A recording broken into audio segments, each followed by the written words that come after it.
Hello, my name is Travis Bean, and on this channel we talk Kanye West. As you can see, I am no longer shrouded in darkness. I just got done watching the Genius documentary about Kanye, and as soon as I was done watching it, the light poured into my room.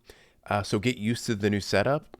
I know people like dark mode, but this seems dark enough, right? That's not like too blinding. Anyway, moving forward with this setup from now on, we are now going to look at, well, what is probably the biggest news and Kanye news these days, Kanye's Instagram account. And today, in fact, he posted twice about Pete Davidson. And we're going to look at what he posted and then kind of just have a general rundown of what's been going on on Instagram the last few days, where Kanye's at, and I guess what we can take away from it. So as you can see here, earlier this morning, I actually got the post because I was up late last night because I couldn't sleep. I actually barely got any sleep last night, which could explain the way I look right now. Oh, I should also address the this little Band-Aid here. I had surgery yesterday. No big deal. There was a cyst in my cheek, and some of you actually noted it. It became inflamed at one point, and there was a giant, just red ball in my face. People were like, "What's wrong with your face?" That was what was wrong with my face, and now it's gone. And I actually am on pain meds, so forgive me if I start to sound loopy and wacko. But anyway, earlier this morning, Kanye posted about Pete Davidson and said, followed. Pete Davidson just joined Instagram. He's actually been on Instagram before, has been on and off, and has in the past stated that he went off Instagram because I just don't want to be on Instagram anymore or any social media platform. The internet is an evil place. It doesn't make me feel good. Why should I spend my time on negative energy when my real life is freaking lit? Didn't say freaking. I did that for YouTube. The fact that I even have to say this proves my point. It also talks about how it wasn't good for his mental health. Somebody who has several mental afflictions, much like Kanye, struggles with themselves, just like a lot of people do. And Instagram was not conducive to that. It did not help him with that, and if it then exasperated a lot of the problems he faced.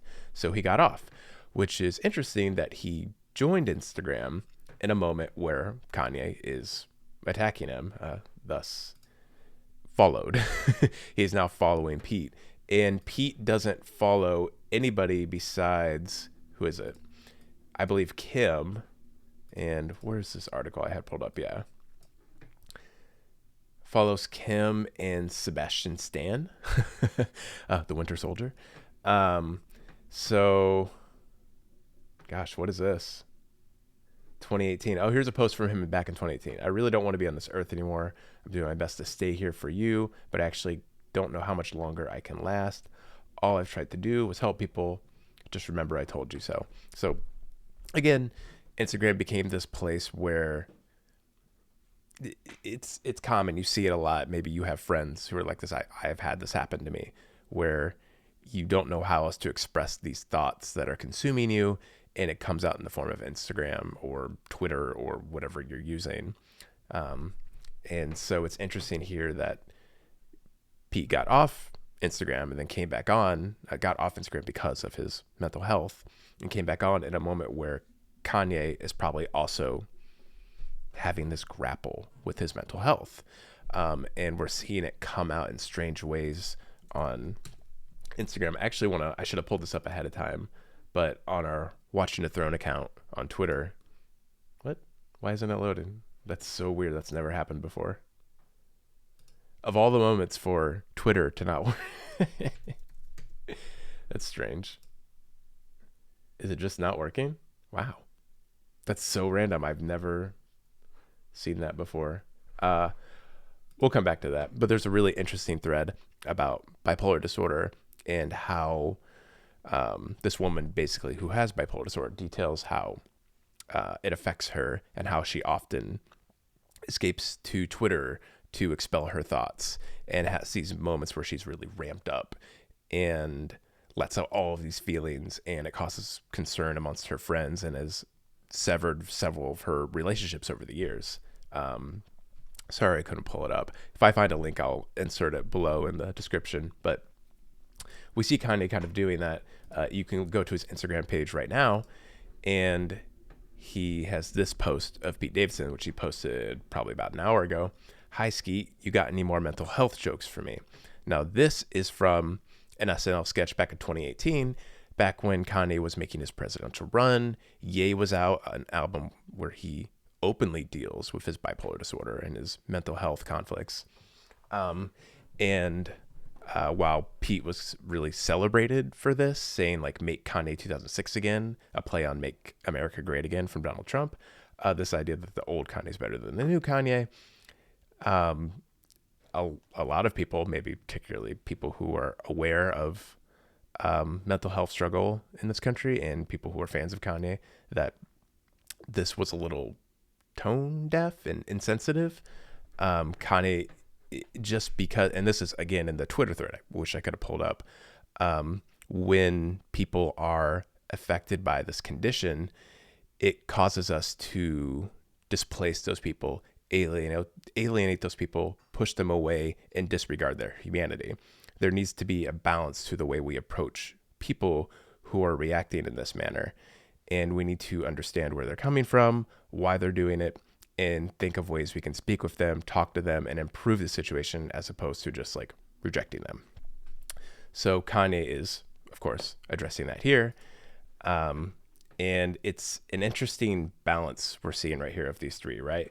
Because we have this post from Kanye where he posted this, when was it? Just one day ago? Wow, a lot happens in the Kanye universe in a short amount of time.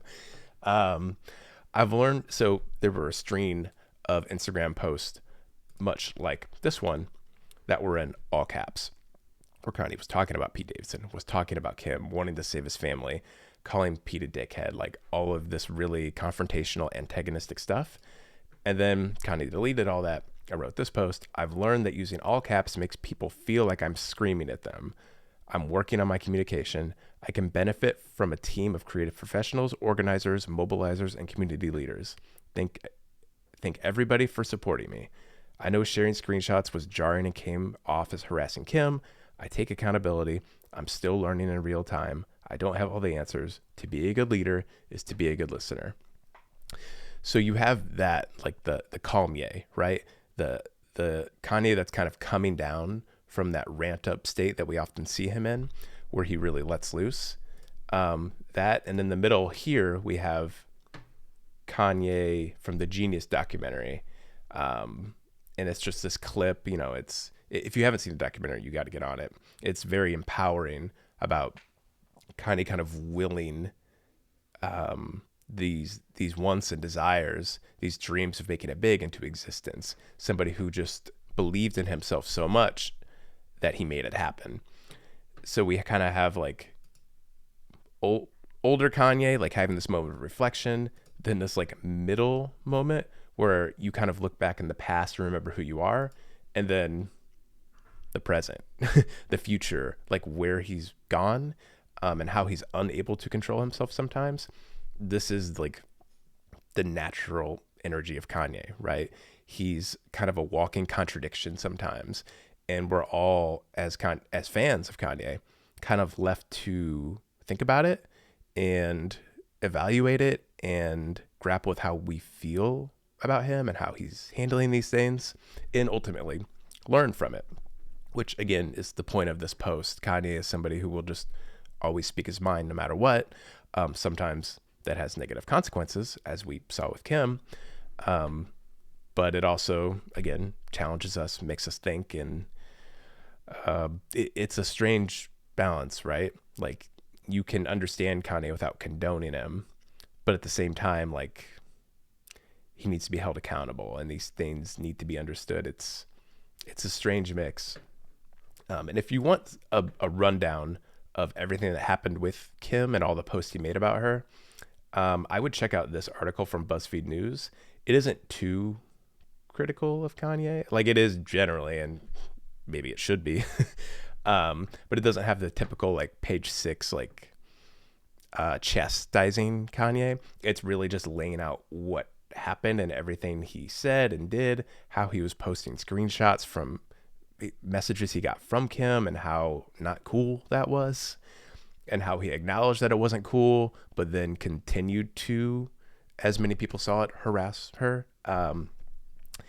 It's a strange moment in Kanye's life. And again, we try our best in this channel to like call people to try to understand and empathize, but also at the same time learn from this, like learn what is right, what is wrong, what you think you should and shouldn't do in situations like this, and how to handle yourself as a human being, because what you do and say has an effect on people. And Kanye's playing out that lesson on the biggest stage. Like everybody's watching. Articles are being written, like thousands of articles are being written about it, and people are talking about it online. Like millions of people are probably talking about it. I've talked about it with friends recently. Like it just comes up, like kind of like it is in the zeitgeist right now. It's very big. So yeah, all that's happening. And but I mostly wanted to talk about what was going on today. Let's see if he still has the post up. Still does. He hasn't deleted the post yet. Well, anyway, a little snapshot in time of where Kanye's at right now with his Instagram. Thanks for watching. Please like the video, subscribe to the channel, comment below, and let me know what you think of my new setup. Do you like me being in the light, or do you prefer me shrouded in darkness? Do you not want to see my face? I can understand if you don't want to see this Band-Aid here. It's pretty well hidden on my face though, right? The lighting helps. You probably wouldn't have even noticed it if I didn't say anything. Okay, stay wavy, keep it loopy.